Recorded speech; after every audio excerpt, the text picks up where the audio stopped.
करता हूं और वो नमन करता हूं। यहां पर उपस्थित पितातुल्य बुजुर्गों, नौजवान साथियों, सभी गणमान्य व्यक्ति, समिति के अध्यक्ष से लेकर विधायक जी, बेनीवाल साहब और तमाम जो गणमान्य हस्तियां यहां उपस्थित हैं, इस अच्छे ओकेजन के लिए, सच्चे उपलक्ष्य के लिए। और मेरा बोलने का पर्पज भी यह है कि उन पर विस्तार से एक बार आप मंथन करें। जब चर्चा चल रही थी तो कुछ साथी कह रहे थे कि भी राजनीतिक बात नहीं होनी चाहिए, राजनीति को दूर रख के बोलना चाहिए। यह बड़ी अच्छी बात है, परंतु कहने में और करने में दिन रात का अंतर है। मंच से हर व्यक्ति ने एक आग राजनीति नहीं होनी चाहिए, और कड़वी सच्चाई है, स्वीकार भी करनी पड़ेगी कि ज्यादातर बातें राजनीति की हुई। दूसरी बात, अगर राजनीति की बात आए तो मैं 1 मिनट में एक उदाहरण देना चाहूंगा। उससे पहले परिचय देना चाहूंगा। प्रदीप देसवाल मेरा नाम है, रोहतक लोकसभा क्षेत्र से भूपेंद्र सिंह हुड्डा के बेटे दीपेंद्र हुड्डा के सामने मैंने लोकसभा का चुनाव लड़ा था। और मुझे गर्व है कि मैंने जाट समाज में जन्म लिया है, और जाट समाज के लिए जितना मेरी हैसियत थी उतना प्रयास किया और आगे भी करता रहूंगा। फरवरी 2016 में जाट समाज ने एक आंदोलन किया था, जिसकी गूंज हरियाणा ही नहीं, राजस्थान ही नहीं, पूरे भारतवर्ष में गई थी। उस आंदोलन को शापला की भूमि से शुरू करवाने वाले, उस लड़ाई को लड़ने वाले लोगों में मैं ही एक छोटा सा कार्यकर्ता था। चुनाव लड़ते हैं, और जो लोग ये कहते थे कि दीपेंद्र सिंह हुड्डा चुनाव नहीं हार सकता, उनको भी यह बताया था कि इस प्रदेश में, इस देश में जो समाज से कट जाता है, जो अपने भाईचारे से कट जाता है, वो चुनाव सांसद का क्या, वो चुनाव सरपंची का भी हार जाता है। समाज सर्वप्रिय है। जब मेरे से यह पूछा गया था कि भूपेंद्र सिंह हुड्डा का क्या योगदान है दंगों में, राजनीतिक विचारधाराएं अलग थी, राजनीतिक पार्टियां अलग थी, राजनीतिक का क्षेत्र एक था, सामने दीपेंद्र सिंह हुड्डा मेरा मुख्य प्रतिद्वंदी था। परंतु मैंने पहली पंक्ति ये कही थी कि भूपेंद्र सिंह हुड्डा का कोई किसी भी गलत एक्टिविटी में कोई नाम नहीं हो, मेरे से नाम लेवाना चाहते थे। 3.5 घंटे की पूछताछ में मैंने एक बार भी नहीं कहा, क्योंकि वो हमारे समाज से थे।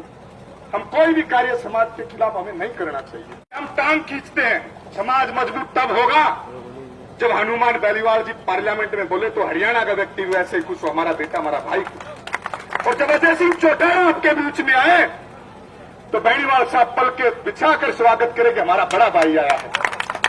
समाज मजबूत तब होगा, तब मजबूत नहीं होगा। कुछ साथी टीका टिप्पणी कर रहे थे, उनको एहसास करा था कि जाट समाज अपनी लड़ाई लड़ने में सक्षम और झुकाने में भी सक्षम है। भारतवर्ष में एक जगह नरेंद्र मोदी का भाषण रुका है, आपके बेटे ने रुकवाने का काम किया था, मुकदमा नंबर 293 थाना पीजीआई में FIR निकाल के देख लेना। लेकिन एक दूसरे को कमजोर करके, एक दूसरे की टांग खींच के समाज मजबूत नहीं हो सकता। ये राजस्थान का, ये हरियाणा का मेरा बोलने का मकसद मैं उस बात पे आना चाहूंगा। कई साथी कह रहे थे कि हरियाणा में मंदिर नहीं है तेजाजी का। उनकी जानकारी के लिए मैं बताना चाहता हूं, चौधरी देवीलाल जी का जो निवास था, जिसको भारतवर्ष में तेजा खेड़ा के नाम से जाना जाता, वीर तेजाजी के नाम से। मैं क्यों कहना चाहता हूं, राजनीतिक लोग बड़ी अच्छी तरह से जानते कि तेजा खेड़ा फार्म हाउस किस नाम से क्यों प्रसिद्ध है। जो लोग नहीं जानते उनके लिए बता देता हूं, चौधरी ओम प्रकाश चौटाला जी का जो निवास स्थान है वो वीर तेजाजी के नाम पे, तेजा खेड़ा के नाम से। एक साथी ने कहा कि हरियाणा में कोई मंदिर नहीं है। मुझे गर्व है कि मैं हरियाणा का वासी और ये बात इसलिए कह रहा हूं अपने समाज के लोगों के बीच में। क्यों नहीं हरियाणा में मंदिर? हनुमान बेनीवाल जी गए हैं मस्तनाथ मठ में, पूछना उनसे किस तरह के भव्य मंदिर हरियाणा प्रदेश में। और हम भी गए हैं और स्वागत करने के लिए अपने भाई का कि हमारा भाई आया है। जब राजस्थान में समाज की बात थी तो हरियाणा प्रदेश से कितने नौजवान साथी हनुमान बेनीवाल को मजबूती देने के। मैं तो ये कहना चाहूंगा, मजबूती समाज की तब होगी जब हमारे भाई हरियाणा में आए, हम स्वागत करें फूल मालाओं के साथ तल के बिछाकर। और हरियाणा प्रदेश से कोई हमारे समाज का कोई साथी, कोई नेता, कोई व्यक्ति, कोई IAS अधिकारी, कोई खिलाड़ी आए तो राजस्थान का एक एक व्यक्ति स्वागत करे।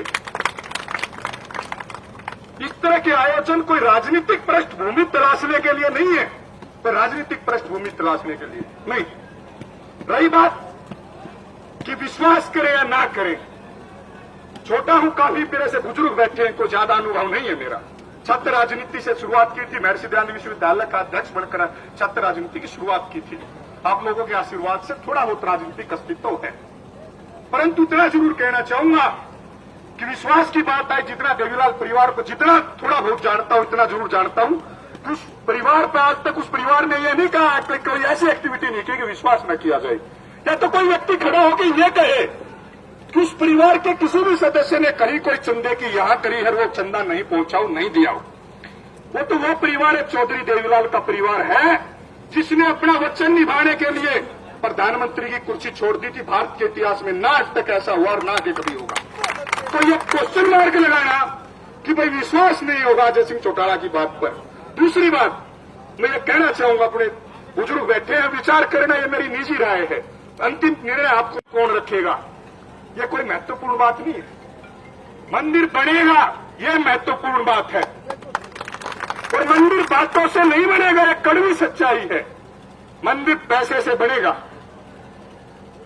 तो मैं तो ये कहना चाहूंगा, एक बात ये कि दोबारा ऐसा कोई ओकेजन हो, चाहे उसमें बेनीवाल साहब हो, चाहे बिट्टू हो, चाहे कोई और भाई हो, चाहे मैं हूं, दोबारा कोई ओकेजन हो, चाहे वो 10 तारीख को हो, 8 तारीख को हो, 9 तारीख को, या कभी फिर कभी हो, तो बात की शुरुआत करें तो जेब में चेक होना चाहिए या गाड़ी में कैश होना चाहिए।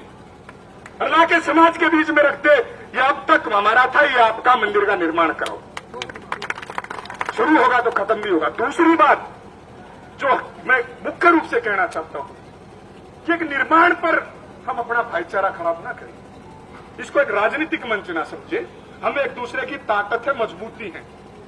अगर अजय सिंह चौटाला जी चंदा देना चाहते हैं, समाज को योगदान देना चाहते हैं, अपनी आस्था दिखाना चाहते हैं, तो खुले दिल से उनका स्वागत करना चाहिए कि आओ, हमारे बेटे हो, हमारे भाई हो, आप आओ, ये आपका परिवार है। स्वागत करके जो भी हो श्रद्धानुसार वो देते, उसका स्वागत करना चाहिए। और बेनीवाल साहब देना चाहते हैं, उनका भी स्वागत करना चाहिए, और कोई और करने साथी देता है उसका भी। और ये अंतर नहीं होना चाहिए कि कोई व्यक्ति करोड़ दे रहा है, कोई व्यक्ति 10 करना चाहिए। कई साथी कह रहे थे कि भाई अभी तो ये चंदा, ये चीजें मैं जितनी ज्यादा समझ नहीं है, इतना मुझे महसूस हुआ कि जो दान और दक्षिणा और चंदे जो है वो श्रद्धा से दिए जाते हैं, जबरदस्ती कभी नहीं दिए जाते। जबरदस्ती तो सौदे किए जाते हैं, मजबूरियों में होते हैं सौदे। जिसकी जो किसी का 1 करोड़ देने का मन कर रहा है 1 करोड़ दो, किसी का 400 करोड़ देने का मन करा 400 करोड़ दो, और किसी का गुप्त जो चंदा दान देने का मन करा वो दान दो। और मैं तो ये कहता हूं, अगर उद्घाटन से कोई आपत्ति है या नींव रखने से किसी तरह की कोई आपत्ति, अपना भाईचारा खराब मत करो। गांव का जो मौजूद व्यक्ति, बड़ा व्यक्ति है, वो झंडी दिखाकर शुरुआत करे, मंदिर का निर्माण कराओ। समाज, एक मजबूत समाज में हमने जन्म लिया है, हमारे लिए गर्व की बात है।